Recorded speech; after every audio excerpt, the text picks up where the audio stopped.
대한민국이 제대로 되려면 이 혁신 역량을 가진 기업들과 개인들을 풀어줘야 돼요. 믿고 풀어주는 대신에 그 안에서 국가가 규제를 하는 것이 아니라 그 스스로 단위 요소들의 시장은 시장대로, 그다음에 시민사회는 시민사회대로 그 안에서 자율적으로 통제하는 시스템이 자리 잡도록 해줘야 된다. 윤석열 대통령이 취임사에서 35번, 그다음에 광복절 경축사에서 33번의 자유를 이야기를 했습니다. 그 자유의 이야기가 바로 뭔가 하면은 저는 그렇게 생각합니다. 국가기구의 한계, 그리고 우리 국민과 시장이 가진 잠재적 역량, 이것을 두고서 35번과 33번의 자유를 외치는 겁니다. 많은 사람들이 뭐라고 하는가 하면 취임사를 읽고서는 일부 기자들이 그렇게 썼어요. 제가 나중에 가서 직접 만나서 악의하기도 했습니다만 감동이 없다. 뭐 맨날 하던 이야기 자유민주주의 뭐 그런 이야기 다 있더라. 감동이 없는 이유는 저렇게 생각합니다. 우리가 자유라는 말을 너무 함부로 썼습니다. 그러다 보니까 매일 듣던 이야기 아니냐. 때로는 우리 사회에 그것도 자유민주주의의 일환입니다만 반공주의를 자유주의의 자유주의라는 것은 곧 반공주의 아니냐, 뭐 이렇게 생각하는 분들도 굉장히 많습니다. 반공주의도 자유주의의 한 일환이지만 그거 아니죠. 소위 반공주의로서의 자유주의는 자유라는 이름 안에 개인을 억압하기도 합니다. 공산주의 하면 안 되니까 우리가 하겠다. 권위주의가 그랬지 않습니까? 자유민주주의 앞세워가지고 우리의 권위주의적인 통치를 하고 했지 않습니까? 자유를 억압했단 말이에요. 근데 그 자유주의는 그런 반공주의로서 자유주의를 훨씬 넘는 겁니다. 윤석열 대통령이 이야기하는 자유주의. 그 자유는 어디까지 가는가 하면 결국은 개인의 자유권의 확대라는 그것을 궁극적인 방향으로 지금 정하고 있는 겁니다. 그러니까 우리가 국가주의와 국가주의에 대해 자유주의를 너무 많이 써서 감동이 없어 보이기도 하고, 그 다음에 국가와 국가주의에 너무 익숙합니다. 아까 제가 이야기 드렸죠. 좀 과격하지만 저같이 이렇게 물을 수도 있단 말입니다. 왜 교사의 자격을 국가가 하나하나 정해야지? 왜 무슨 과목을 가르쳐야 될 것을 왜 교육부가 정해야지? 우리 질문 자체를 안 합니다. 질문을 하면은 그럼 그 국가가 정하지 누가 정해야 돼? 이렇게 대답을 한단 말이에요. 이게 우리가 국가주의 틀 속에 빠져 있는 겁니다.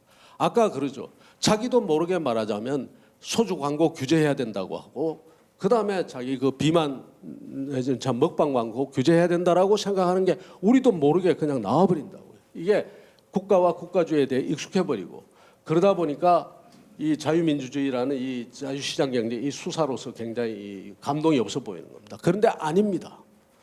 윤석열 대통령이 한 그 자유의 외침이라고 하는 것은요, 저는 한마디로 말해서 대통령은 직접 이야기 못하지만 이건 레짐 체인지입니다. 레짐 체인지라고 하는 것은, 레짐이라고 하는 것은 뭔가 하면은 우리가 정권은 바뀌어도 레짐은 그대로 남거든요. 조선조에 동인이 정권을 잡기도 하고 서인이 정권을 잡기도 하고 남인이 잡기도 하고 뭐 이렇게 노론 벽파가 정권을 잡기도 하고 이렇게 하지만 왕정이라고 하는 그 레짐은 조선조 500년 동안 계속되는 겁니다. 우리도 마찬가지입니다. 여러 정부가 들어서고 여야 정권 교체가 됐지만 대한민국에서 그 레짐이라는 국가주의 레짐이라고 하는 것은 여전히 지금까지 뿌리 깊게 지금 그대로 남아있다.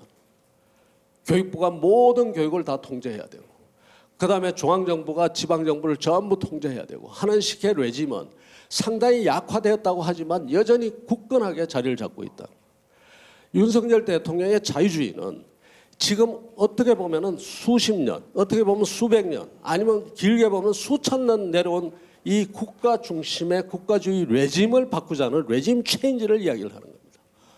사실은 어마어마한 혁명적 선언이라고 이야기할 수가 있습니다. 이것은 어떤 것을 기초로 하느냐? 앞서 제가 이야기 드린 것처럼 시대 변화, 시장과 개인의 역량이 바뀌고 국가의 역량이 더 제한되는 이런 시대 변화에 대한 인식과, 그 다음에 아까 말씀드린 것처럼 우리 국민이 이것이 사납고 보호해야 되고 아니면 그 어리석고한 그래서 규제하고 감독하고 번호 매겨야 되고 등록시키고 해야 되는 그런 것이 아니라 우리 국민의 역량이라든가 이런 것을, 우리 혁신 역량이라든가 이런 것에 대한 확신을 바탕으로 국가와 시장과 그리고 시민사회의 역할에 대해서 새로운 관계를 정립하자는 이야기입니다. 국정 운영의 제도 관행 다 바뀌어야 되겠죠. 문화도 혁신해야 되고 시장 자유를 지방화, 윤석열 정부는 지방화 시대라고 하는 이야기도 이 속에 그 의미가 있는 겁니다. 지방화 등 자유와 자율의 체제를 강화하고 시민사회와 시장의 활력이 성장과 분배의 선순환을 위해서 기여할 수 있는 체제와 구조를 정립하는데 이렇게 하자는 거고, 이것은 기존의 정치 개혁이나 정당 개혁을 그 수준을 훨씬 뛰어넘는 레짐 체인지를 위한 선언이라고 제가 이야기를 드립니다. 혁명적 선언이다. 그런데 우리가 중요하게 생각하고 또 윤석열 대통령이 굉장히 강조하는 게 있습니다. 그건 뭔가 하면 자유가 성립되려면 반드시 자유가 성립되는 어떤 조건들이 있어야 되는데 그 조건 중에 가장 중요한 조건이 뭔가 하면 그 자유는 분배와 공정과 형편의 담론이 같이 가져야 된다는 거예요.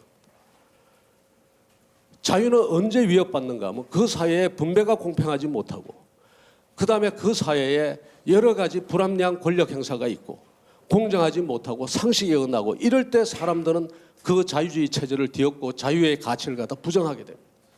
그래서 진정한 자유주의자는 반드시 무엇을 가져야 되는가 하면 아주 공정과 상식을 앞세운 강한 분배 담론을 가지고 있어야 돼요.